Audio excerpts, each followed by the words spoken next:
The Fed said that they took apart the gun that was used to do that to Mo3. I want y'all to drop them RP Mo3s down in the comment section. This bogus, regardless of what went down. Yellow Beezy and them was cool with this man at first. Then all of a sudden, y'all want to fall out, all because either a female or whatever it was about. The Feds, they don't care what it was about. You still have to make the decision if you want to go out there and do some stuff like this or not, even if you wasn't a right-hand man or the actual gun man who went out there on the highway and did this. They followed this man from a gas station. I want everybody to know Mo3 was just trying to go to the girl house who he was messing with, and the girl that he was messing with, she was the main one. She knew everybody. She knew all the people that he was ops with, and everybody knew that her baby daddy, he was jealous a little bit, but at the same time, he wouldn't go to this extreme for Mo3. He's been knew that she's been messing with Mo3 for over 2 years. It's really easy to flip the jealousy card because Mo3 was able to show her a lifestyle that the baby daddy wasn't, but the kids were being taken care of, and I think any father can respect that. At the end of the day, these people plotted and they planned, and really they should be looking at murder for hire because somebody got paid to do this. Regardless of if it's your ops or not, you still can't go out there and give somebody some money to go take a person out of the game. Mo3 was best rapper in the city because Mo3, he was faced against a lot of people who had talent, and a lot of good talent come out of Dallas. And I want y'all to know, Mo3, he was one of the main persons who told everybody, like, yeah, man, he gonna slide on Yellow Bees and them regardless of what's going on, anytime, any day, because of what they did to Bubba. If they would have never did that to Bubba, regardless of if they having shootouts back and forth, once y'all touch Bubba, it was over with, and that actually made everything spiral down. I mean, what happened to the good old-fashioned fist fight and then get up and shake your brother's hand? We've gone too far with all the gun wars. It is sad. There's no coming back once you push a bullet into somebody. It's done. There's no chance to, oh, I went too far. Oh, I'm sorry. You don't get that chance. You don't get that opportunity. Go back to a fist fight and just fight it out. You'll feel better anyway. Banzo Bling was one of the main people who told them that Devin Brown was the one who was shooting. They said that one of the shooters was inside a Yellow Beezy homie Trapboy Freddy car. When he raised that window down, he had 10 windows on his car, so he ain't want nobody really see who was up in there. He raised them windows down. That witness saw Yellow Beezy homie Trapboy Freddy, and I want y'all to know, if you put yourself at the scene, you're going to get a knock at the door or a phone call. They absolutely need to be knocking at his door. Who sits there and posts a mocking video when someone's getting killed? Like, that's so sad. And you can't say you didn't know what was going on. I believe y'all knew every move that you were going to make. Between Yellow Beezy and Trapboy Freddy, I believe they coerced Rainwater into setting Mo3 up for whatever reason, because they were going back and forth with Rainwater. Rainwater wanted to be left alone, so he kind of got himself in a situation where his hands got tied because that or they were going to keep attacking him. Once they get blood on their hands, it's over with. Mo3, he was a person, he went out there, he did what he did, but he took care of his business himself. He didn't do no murder for hire. But Yellow Bees and them, they tripping. Because at the end of the day, a lot of people looking into them as if they're the reason Mo3 ain't here today. I think the overall chaos, it stems from trying to be better than the rest. TMZ said that Yellow Beezy, he was arrested on multiple charges and allegations for other stuff, but once they questioned him about what happened with Mo3, he let them know all the underlings did it. So is that throwing everybody else under the bus to save and cover your ass? Which would be the history that we see repeat itself time and again. People don't know how to just go down for what they did. If you did something, take ownership, fess up, take your little penalty. 9 times out of 10, if it's your first offense, they're giving you some sort of house arrest or class or something, and move on and learn your lesson. Banzo Bling want to take full accountability, but he don't want everything to fall on him. If everything fall on him, he gonna face the most time out of everybody because his fingerprints was inside of the black getaway car, that Camaro that Mo3 saw, and then Mo3 tried to hop out that car and go reach for his piece. Next thing you know, Mo3 couldn't even find his piece. Somebody already took the piece up out the car. Which is speculated that Rainwater took the piece out the car during one of Mo3's interviews. Why would you set your artist up for any reason when you supposedly are his best friend? It doesn't supposed to be a camera sitting right there on the dashboard watching every movement inside of the car. No. At the end of the day, just because you weren't being recorded, Rainwater, they still got you because it was cameras outside on them buildings right there on the side of that studio. All I know is at the end of the day, we've lost another great artist. These guys have done twisted and turned and are deflecting off onto the baby daddy. Nobody wants to take ownership for the actions or the part that they played in it. When you go to talk about Mo3, they were real quick to talk about his character or his work, but they don't want to talk about what happened that day. There's a buildup of, body language. Watch the body language. They don't want to talk about what happened, but their body language, their eye shift, their leg shuffle, they're uncomfortable with the conversation. If you had nothing to do with it, why are you uncomfortable with that conversation? Even if you was in tour with them, the feds ain't gonna come knocking at your door just because something happened to that person, even though you was the last person who got in tour with them and had a physical altercation or argument with. When you put yourself at the scene, when you put yourself inside them iPhone messages that's being sent to the shooter that's doing the crime, your name gets implemented in it. And you will be paranoid just to even talk about the case or the situation, even if you had something to do with it or not. Regardless of what went on, you said that Banzo Bling and the baby daddy had something to do with it, and they was the ones that did it, right? Okay, you is the main person with the main money. All them other people ain't got no money. Trapboy Freddy don't even got as much money as Yellow Beezy, so how could anybody even think that Trapboy Freddy was gonna sit right there and go out there and do it himself? No, he took the money and paid them dudes, and the dudes instantly got with the baby daddy. Next thing you know, they limped on Mo3, and Rainwater was on the phone with Mo3 the whole time while he was leaving. And I know Rainwater was one of the main persons who kept telling Mo3, make a right, make a left. They still following you? What type of car it is? Regardless of what went down, you supposed to tell that man to call the police, or you supposed to be on your other phone calling the police. You don't supposed to be sitting right there directing this man into an ambush. Absolutely. Mo3 panicked. He didn't know which direction to go, and he ended up getting onto a freeway where it was under massive construction. Had he known there was massive construction on that freeway, do you think he would have got on there?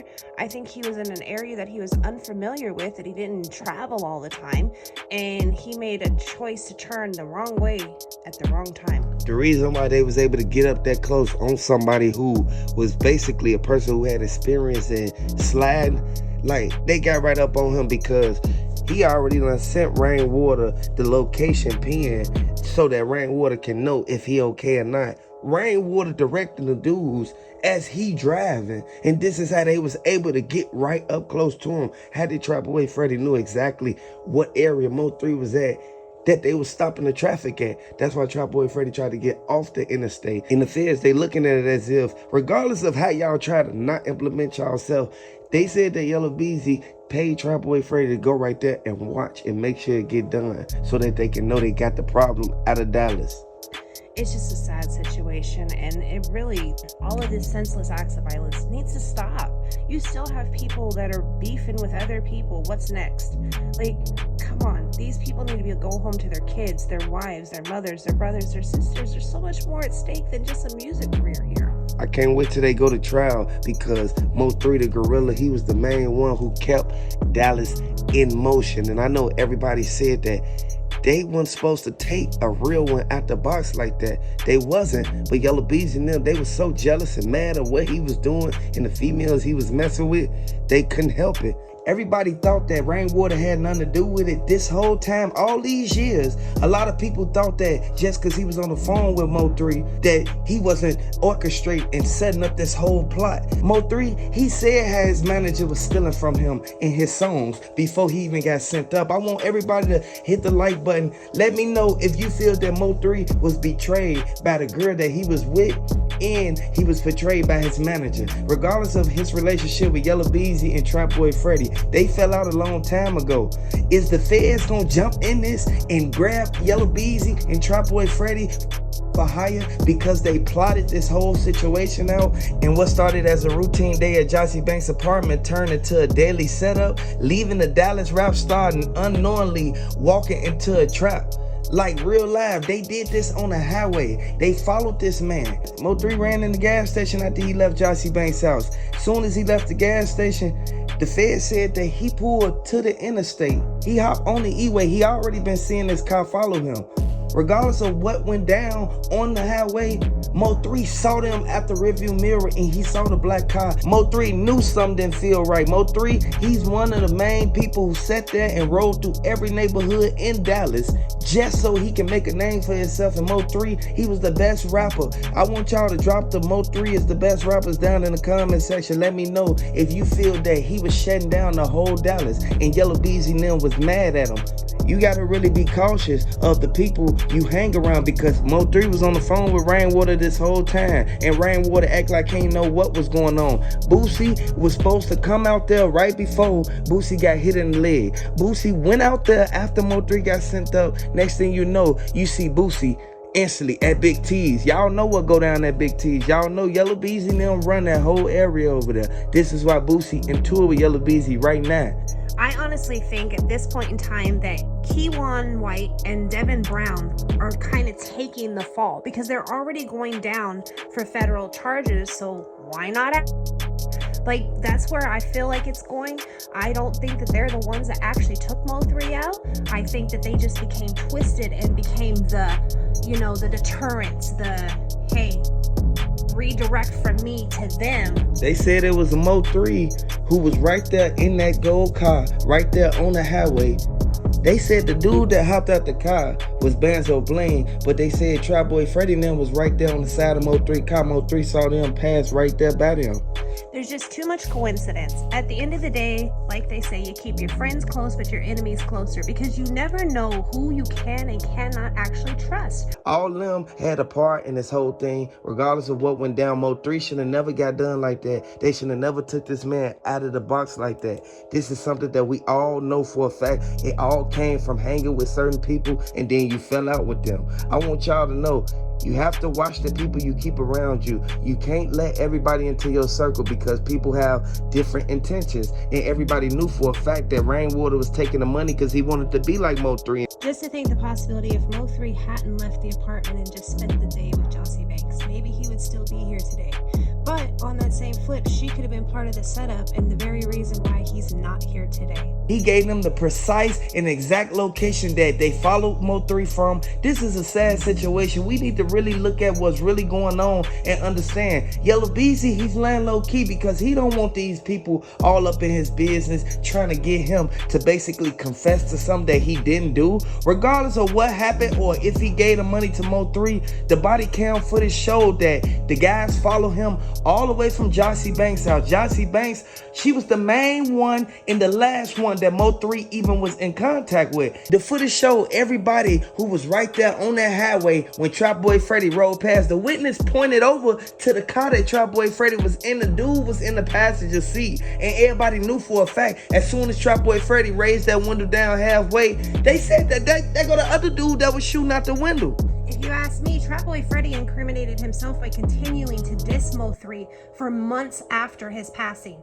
There is no way that he did not have involvement. How did they all conveniently be in the same area at the same time, pinging off the same cell phone towers? DPD said that the black car that was used, they fingerprinted everybody. The baby daddy, he kept circling the block. He wanted to make sure Mo3 left that crib and they caught him at least 10 blocks away from the house so it won't link back to his baby mama, Jossie Banks. And this is why everybody looked at it like, hold on, don't Yellow Beezy know Banzo Bling, Trapboy Freddy, and Devin Brown? You're not going in to take some tests. They signed up for the street life and you know what you get with that. They know the life they're living. There's no denying it. These decisions they make, it's 1 minute from life or death for them. And unfortunately, Mo3 was taken out way too soon. Mo3 got caught up in between a rock and a hard place because everybody knew that he trusted Boosie, he trusted Yellow Beezy and them before they fell out. He trusted Trapboy Freddy closer than he trusted Yellow Beezy because he used to actually hang with Trapboy Freddy every day, him and Bubba. Next thing you know, this is how Mo3 knew all their whereabouts. Jossie Banks, she said that Mo3 left the apartments and he told her he'll be back. He was finna go run and take care of some business. I want y'all to know the feds, they look deep into things like that. That's a valuable thing to question. It's a good question as to whether or not she had anything to do with his setup. He was definitely set up. Just the day before, in his interview on Vlad TV, he expressed he didn't need security because nobody was after him. But somebody was. And unfortunately, we really don't know exactly who it was. We can speculate all day long, and there are some great suspects in this. I still say his main group of people, but who knows? We aren't going to know until we actually go to court and we get to see what the federal investigators put out on the table. This is why NBA YoungBoy coming out and saying how he don't like how Boosie move. Is he wrong for that? No, he not wrong for that. He just gave his opinion. But Boosie not wrong for telling him he ain't finna apologize for making a statement on nothing. And NBA YoungBoy is in his own problems. He just testified guilty. He literally just took a plea charge trying to get out of federal time, and he's going to spend at least 27 months in prison after his plea deal for fraud. If you're tied up in fraud, who knows what else you're tied up in, because it all ties together. At the end of the day, these guys don't move right. They move shady. They're trying to cover their asses. They point the finger. They want to get the blame and deflect it somewhere else so that they can move on with their lives. Absolutely. And for Devin Brown to move that way, he only incriminated himself. He was protecting his children and his baby mama, but at the end of the day, he really incriminated himself. I'm sure that they have surveillance footage of the area where they've circled and even followed Mo3 into the gas station. When Mo3 felt something was off, he did a pit stop just to see, is someone following me? I need to make sure. He thought he was doing the right thing, but jumping on the freeway, it ended everything for him. Hit the like button. Let me know if you rocking with Mo3. Ooh, Yellow Beezy in trouble. He just instantly told them everything they needed to know about what happened with Boosie and Mo3. Everybody thought that Mo3 and Boosie was on good terms the whole time. Mo3 said that Rainwater was taking his money. Boosie wasn't paying him enough money. He wanted to leave. For Yellow Beezy to even pay dude $5,000 to go out there and tell on Boosie like that, it's over with now. I want everybody to drop them RIP Mo3s. Throw them gorillas down in the comment section. Mo3 was the best rapper. We all thought that Boosie and them were gonna never bring up the getaway car. Boosie and them, they knew exactly who was in that getaway car. And I want y'all to know, Rainwater, he told it all. At the end of the day, this is a web of deception and lies that is so intertwined. It needs to be sorted out. Whether Rainwater had something to do with Mo3's passing, Yellow Beezy had something to do with it, Trapboy Freddy, or even Boosie. They are all intertwined with each other, trying to take each other out. You've got one person attacking Rainwater. You got one person attacking Mo3. You've got Yellow Beezy coming after Boosie. It's a mess. They're all trying to deflect and say, oh, baby daddy did it. But in the meantime, their own little riff is within their own group of so-called friends and resources, if you will. Oh, I use this person for this connection and that person for this connection. But the problem was they were all jealous of how good Mo3 was. Boosie didn't want to tie him down to an actual contract because he knew he was too big for that. He was trying to just work side deals with Mo3 and keep a friendship. But where did that really land them? Mo3 got sent up the next day after he talked to Boosie. I want everybody to really pay close attention because the initial police report stated that Mo3 went on that highway after he left the gas station. The footage from the gas station shows the cars following him. Trapboy Freddy and them, they was on the side of Mo3. Next thing you know, Mo3, he looked to the right. He see Trapboy Freddy and them raise up the tinted windows. Ain't no telling if you got something in that car. If you got tinted windows, nobody could see who in that car. Everybody knew for a fact that by Mo3 seeing a glimpse of Trapboy Freddy head in the hat, the witness that had got hit up to, this is the person that said Banzo Blaine was hanging out the window shooting, and next thing you know, he hopped out the car. Once he hopped out the car, he ran Mo3 down, and that Mo3 ain't hit today. I want y'all to drop them RIP Mo3s down in the comment section. Boosie got a whole rap sheet of things that he did. Why he ain't locked up for hire. A lot of people thought that this was going to be something that overpassed. No, the evidence always comes out at the beginning or the end. I want y'all to really pay close attention because this case been going on too long. Everybody thought that Mo3 and Yellow Beezy and them beef, regardless of what happened with that white truck on that highway. Everybody thought it was all going to get swept under the rug. But now Boosie in a jam. When you look at all the interviews and the people asking, hey, what happened with Mo3? It seems like the only one that has a vocal response that seems anything is Rainwater. It's like he's the spokesman for the group. When you ask Boosie, he just talks about how great Mo3 was. When you ask Yellow Beezy, he really don't want to talk about it. You could see it in his body language. And let's not even start on Trapboy Freddy because he literally posted a mocking video while it was going down. They tried to throw everything off on Devin Brown. And Devin Brown, he was there. He was at the scene. He put himself at the scene. He was right there looking in the window. He saw when Mo3 pulled out the apartment complex. That's her baby daddy. He knows exactly who that was that peeked out that door upstairs. Absolutely. And they're trying to deflect in such a way that they're even bringing to it saying he texts them this or texts them that. It really don't matter what a father texts his son. That's why there's no real details to the text messages, is just thrown in there. This to me is deflection. Let's try to move the attention off of us because we just up and took out one of the best people ever, and let's put it over here on this person who already has a criminal record, and he could just take the fall because he's already going down for federal charges anyway.